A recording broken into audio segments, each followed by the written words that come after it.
match against FNATIC. Press can use the Zoom hand raise feature to signal that they would like to ask a question. We'll take the first question from Alec Van Bockum. Hi guys, commiserations on the loss. I want to talk to you about map 2 for a moment, which was Ascent. Earlier in the tournament, you crushed DRX on this map. You had the dominant 11-1 half, obviously. But against FNATIC, you ended up losing Ascent. What do you think FNATIC were doing differently to shut you down on that map? I think, with all due respect, I think you have the facts wrong. We won map 2, we lost Fracture and Bind, and that's it. We didn't lose Ascent against FNATIC. We'll take the next question from Facundo Dominguez, FT News.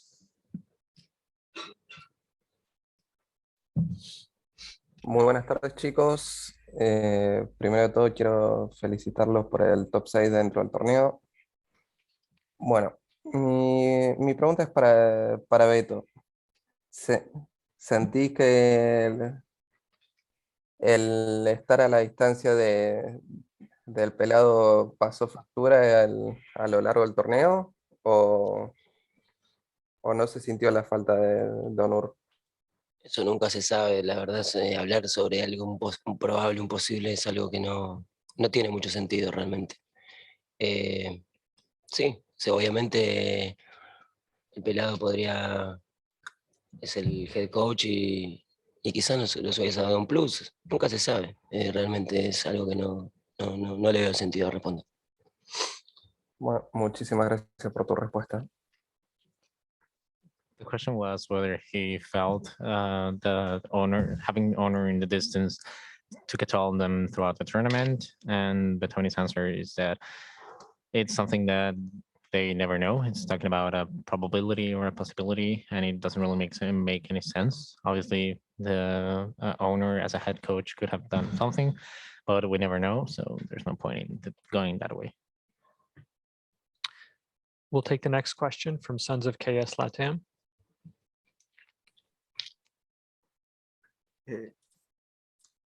Pues lamentable la derrota y otra vez nos tuvieron como en esa parte del estrés, pero aún así jugaron muy bien. Y pues mi pregunta viene siendo para Melseger, ¿cómo se vive en esa toma de decisión cuando no puedes o no sabes si está desfuseando o no está desfuseando? ¿Cómo sabes si piquear o no piquear? ¿Qué se vive mentalmente en ese momento? Bueno, es una apuesta de un 50-50 y trato de tomar ciertas pistas de, por ejemplo, no sé, si estamos al final si estamos cerca de un si estamos en un overtime a match point, es difícil que un rival te defuse la bomba al primer tiempo, o sea, tiene los nervios de acero y eso no me lo esperaba, así que al final eso fue lo que le hizo ganar la ronda, que supo lidiar con la presión. Muchas gracias por la respuesta. The question was regarding how it suited the mindset when you're in a 1v1 situation where you're getting diffused, and whether to pick or not to pick, and what's going through your mind in the moment. Meltzer's answer was that it really is just a bargain. It's a 50-50, and he tries to take some hints, whether, for example, in this case, it was an overtime going to match point. It's really hard or difficult for a rival to defuse in the first attempt, but obviously he just got the nerves of steel, so he didn't really expect that. The opponent knew how to deal with the pressure, and he just surprised. Thank you. We'll take the next question from Pedro from Centinela. Thanks. ¿Qué tal, chicos? Los saluda Pedro de Centinela. Una lástima la derrota del día de hoy. Sin embargo, ya están clasificados al Champions. La pregunta vendría siendo, ¿cuáles son los planes que tienen una vez acabado este ciclo en el Masters Copenhague? ¿Cómo será la preparación de cara al Champions? ¿Van a tener algún reset? ¿Van a buscar algún tipo de bootcamp? ¿Qué planean hacer? Bueno, queda mucho trabajo por delante. Recordarle a todo el mundo que es nuestra primera Masters. Venimos trabajando desde el principio de año donde estábamos muy mal y llegamos a ser el mejor equipo de la región, sexto del mundo. Nada, vamos a descansar después del torneo. Como bien dijiste, cuando llegue el debido momento, tenemos pensado hacer una bootcamp. Y nada, no puedo dar mucho detalle, solamente seguir trabajando, porque si demostramos este rendimiento en nuestro primer torneo internacional, en la Champions vamos a venir el triple de fuerte en comparación a cómo llegamos a este torneo. The question was regarding the team plans facing champions, and King's answer was, well, I believe that there's a lot of work ahead of us. I just want to remind you all that this was our first champions and our first international event.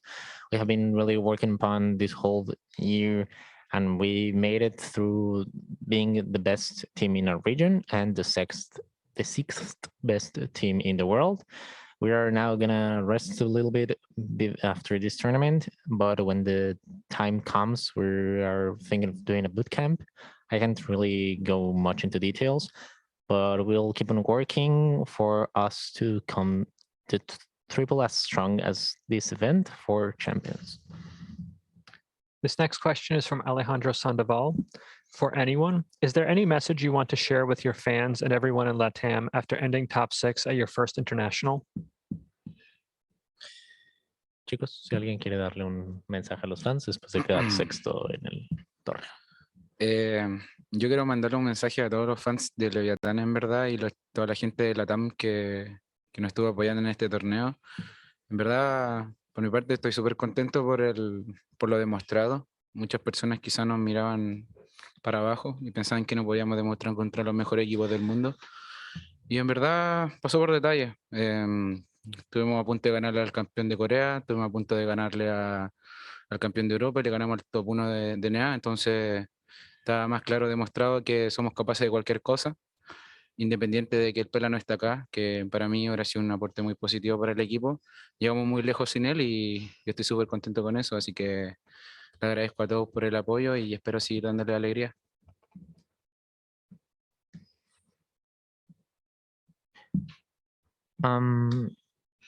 I just want to give a message to all Leviathan's fans and all of those in Latin America that really supported us through it all. For my part, I am really happy with what we have showed during these tournaments. Many saw us as the underdogs, and many looked down on us and really thought that we couldn't really face against the best teams in the world. But we were really close to beat DRX, really close to beat the first seed of MEA.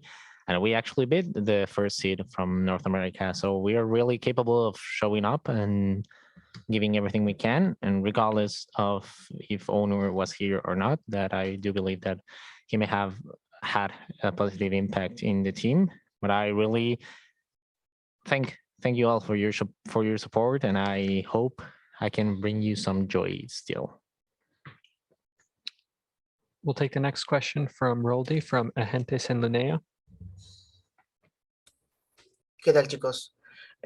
Bien, primero quiero felicitarles a todos por el rendimiento que han tenido. Han callado muchas bocas y han demostrado que pueden competir en contra de cualquier equipo del mundo, ¿no? Mi pregunta es para Tacolilla. En esta Masters han tenido un 66.7% de win rate en las pistols. Y pues, bueno, sin duda alguna, este ha sido un factor bastante importante para ustedes, ¿no? Mi consulta es cómo trabajan las pistols para que siempre sean así de buenas, de prolíferas, si es que alguna vez, bueno, si de repente tienen algún tipo de trabajo especial o alguna táctica por cada mapa, evidentemente teniendo en cuenta que también un factor importante, al menos yo lo considero, es el cazador de cabezas que usas, ¿no? con el chamber. Bueno, principalmente las pistols a veces se usan tácticas especiales, que son rondas pistols, y a veces se puede jugar estándar, no hay algo que te diga qué hacer qué, depende de la situación, lo que se calee, yo creo que el alto porcentaje de win rate que tuvimos es básicamente porque somos 5 jugadores muy afilados, mira, tenemos muchísimo aim, desenvolvemos la ronda a pegue, y es básicamente una mezcla de estrategia y virtud de jugar individualmente. Y claro, yo también tengo esa virtud de poder poner heads con pistol y al mismo tiempo tengo la sheriff del chamber que está rota. Entonces claramente si ganamos los choques, ganamos la pistol. The question was regarding their 66.7% of win rate on pistol rounds. How did they work upon their pistols and for them to be this good at them? Takali's answer was mainly what we do in pistol rounds is basically use some special tactics from map to map. We call them pistol rounds, and sometimes we just go default, and there's nothing like specific that we are supposed to do. It's just what's being called in the right moment. And I would say that the high percentage that we got during this event was mainly because we have a lot of aim. We really work upon our individual level, and that mixed with a bit of strategy gives us this overhand. And I also have obviously the virtue of being really good with headshots on pistol rounds, and having the chamber sheriff that is broken, it just makes it even easier. And we basically, if we win those clashes, like those individual clashes, then we win the pistol round. We'll take the next question from Rabia from Jinx TV. Hello, everyone. Sorry about the loss, but you guys played quite well. I just want to ask, what are your biggest takeaways from the event? Biggest what? Regrets. Did I hear that No, right? no, takeaways. Lo que se llevan del torneo, lo que más aprendieron, lo que más les gustó del torneo. I mean, as I said earlier, I don't know how to pronounce it. This was our first international event, and everyone thought that we didn't deserve to be here. We demonstrated that we are a tier 1 team. We are from a minor region, and we can fight equally against every team in the world. We played against every seed 1 from one of the strongest regions, and we're happy with that, with how we're playing, and we know that we have a lot of work to do, and with time being right, champions will be even stronger than we're now. Thank you. We'll Thanks take so the next. much. Thank you. We'll go to Arnab from Desk Gamers next. Hi guys, tough luck on the loss. I just wanted to know if I talk about back to Ascent, the 11-7 round, Takolia DC. Can you guys walk us through what happened? Takolia can maybe explain it better. Yeah, actually, I just pick on card, like really aggressive, and get a first blood on mid link. Then I TP, and then I just repositioning to B.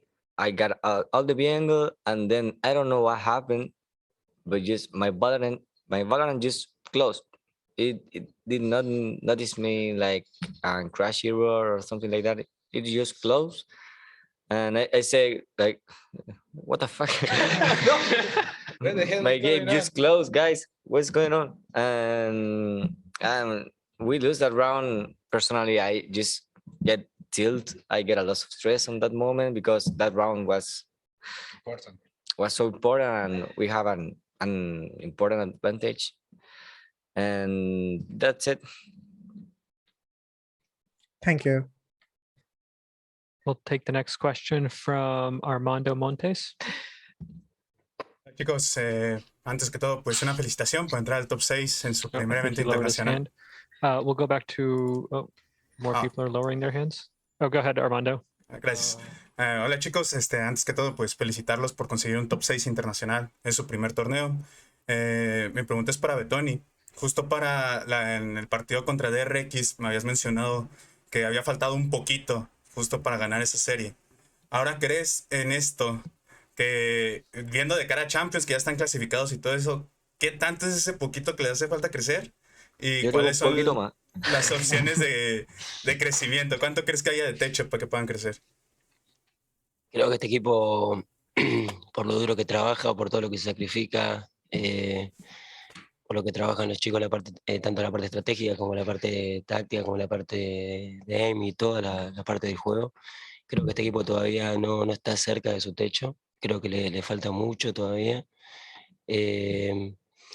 Y vamos a aprovechar de lleno todo el tiempo que nos queda, primero con un breve descanso, que siempre después de estos torneos es importante, pero no nos vamos a relajar, no nos vamos a conformar con esto ni con nada, hasta que no levantemos una copa internacional. Y la verdad que si me preguntás, te digo que, que falta poco, que el camino fue largo, que falta, pero no falta tanto para dar el último salto que nos falta. Creo que, bueno, al Mundial vamos a llegar, va a venir el pelado, vamos a estar todos, eso también va a sumar. Y la verdad que le tengo toda la fe al equipo que va a llegar, que va a seguir evolucionando mucho más para el Mundial y ahí se va a ver realmente el verdadero nivel que puede dar este equipo, porque a pesar del gran torneo que hicimos y a pesar de estar súper orgulloso de los chicos y lo que jugamos, creo que todos nosotros 6 pensamos y estamos seguros que no dimos nuestro mejor juego, no jugamos de la manera que estamos acostumbrados a jugar en Scrim, y creo que podemos dar mucho más, y eso sumado al tiempo que nos queda todavía por delante, eh, estoy seguro que se va a dar un Leviatán mucho más fuerte en el Mundial. Gracias por la respuesta y mucha suerte en todo.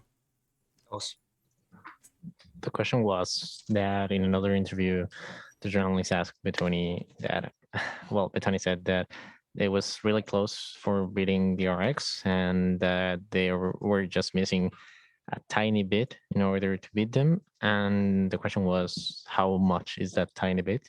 And how far is the skill cap for Leviatán for them to grow? And Betoni's answer was, because of how hard this team is working, because of everything they sacrifice, everything they work upon, their strategy, their tactics, their aim, this team isn't really close to their cap. They are really missing a lot. They're really having more space for that.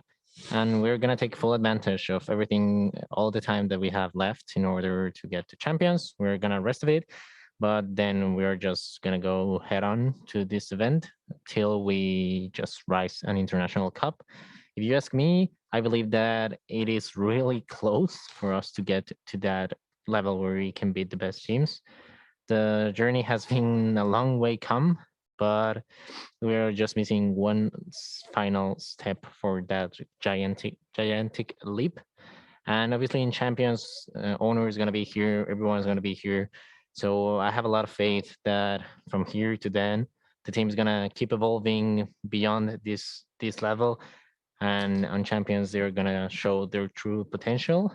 And even though the good results in this tournament, we haven't really given our best game. I think I can speak from all the guys that we are way better on scrims and we haven't been able to show that much on stage. We can give much more. So on champions, you're going to see a really stronger Leviatán. Thank you. And this will be the final question from Alejandro Sandoval. This is going to go to Beto. How do you think LATAM teams will perform at the LCQ against the Brazilian teams? Well, sí, yo pienso que Crew va a ir muy bien. También creo que Fusion es un equipo que está muy fuerte. Tengo altas expectativas para esos chicos. Creo que si siguieron entrenando duro como lo estuvieron haciendo y siguieron mejorando lo demostraron en Argentina, creo que también son un buen contendiente ese torneo. La verdad que creo que apuesto porque ellos dos van a hacer un gran torneo y van a pelear de igual a igual o incluso le van a ganar a los brasileños. I believe that Crew is going to go really well in the tournament. I also believe that Fusion is a really strong team, so I have strong expectations from them. If they keep on training as hard as they did before and they keep on evolving like they did in Argentina, they're really great contestants for the LCQ. And I am really betting that they can play on par of the Brazilian teams, if not even win against them. Leviathan, thank you so much for taking the time to speak with us today. And we will